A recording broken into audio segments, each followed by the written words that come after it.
আসসালামু আলাইকুম। আমি আবুল কাশেম মাদি। আমি আজকে এমন একটা জায়গায় আসছি যেটা নাকি প্রতিটা এলাকায়, প্রতিটা ওয়ার্ডে, প্রত্যেকটা থানায় থানায় এই অনুষ্ঠানগুলো করা দরকার। আজকে যেখানে আসছি আমি, আমার পিছনে দেখতে পাচ্ছেন আপনারা, ডাক্তাররা বসে আছে, বিনামূল্যে মানুষজন এসে চিকিৎসা নিচ্ছে।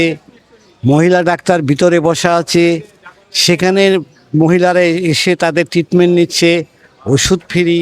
আমার কাছে দেখে খুবই ভালো লাগে। আসলে সত্যি দেশ সেবা, মানুষ সেবা।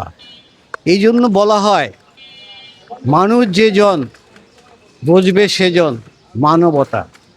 আসলে মানবতাটা কি, এটাকে আমরা ধারণ করি, এটাকে আমরা বুঝি, আমরা বুঝতে যদি চেষ্টা করি, আমাদের দেশটা সোনার দেশ হয়ে যাবে। যা ধর্ম বর্ণ শেষে আমরা সবাই মানুষ। এই মানব জীবন একবারই পৃথিবীতে আসে, আর আসবে না। তাই আসুন, যে জায়গা থেকে আমরা সবাই মিলে এ ধরনের সেবামূলক কাজ আমরা করে যাই। আমরা এই ধরনের অনুষ্ঠান আমরা আরও করব। আগামীতে আপনাদের সঙ্গে আরও আবার দেখা হবে।